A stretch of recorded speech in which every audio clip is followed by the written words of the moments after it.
All right, guys, this is our pulling guard, all right?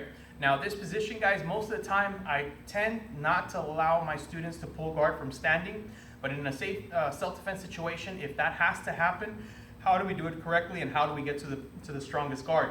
Now, sometimes I see beginner students, especially when we start off on our knees. We start off on our knees from when we start rolling and sparring and during class, because we don't have a lot of space and I don't want everybody falling on top of each other if we're doing takedowns. So we start off on our knees and we start rolling and doing our ground positions off our knees. We usually make contact, either one collar, one sleeve, and then we start fighting into it.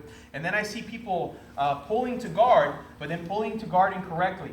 Either you're kicking your legs out really far and then you pull, and then the other person ends up on top or on side mount and past your legs, and you never made any control to hold on to them. So what we want to talk about is pulling to guard correctly and keeping them inside the guard. Sometimes I tell people, just pull to guard and it makes the whole fight better. If I'm fighting too long here and just grabbing and he's holding on to me and I'm trying to pull him and we never end up anywhere, I am learning how to fight and defend this and keeping my balance, but at the same time, I'm not getting any farther than this. And usually beginners get stuck at this stage. I don't want to be on top. I don't want to be on the floor. I don't want to be anywhere. And I tell people, just go to guard and start controlling. So what I want you guys to do is, the arm that I'm holding on to, if this is the side that I'm holding on to, that's the first side of my leg that's going to stand up to. So I don't want him to hold on to my leg and pass my leg. So I usually keep that hand really high and I'm going to start stepping on his hip. Once I step on his hip, now from here I pull my foot in and I start pulling all the way to my lock guard and keep my guard closed. Once I hold on to him, pull his head and keep him tight, and then from here we can start attacking. Let's go back a little. So really important that every time that I do this, I'm going to hold on. He's usually going to get an equal amount of grip on me. So I hold his collar and sleeve.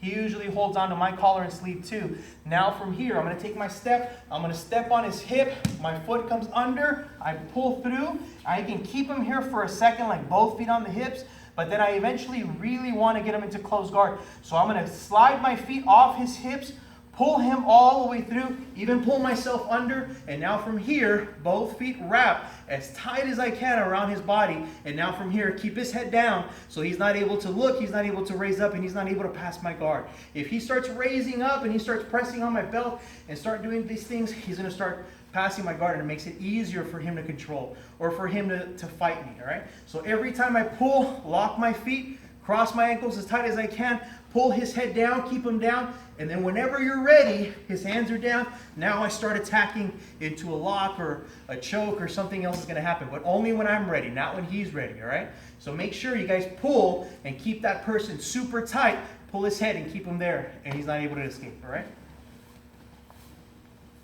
So that's our guard pull, guys. Make sure you guys are working on it, hold on to the person, and don't let him go, all right? See you soon.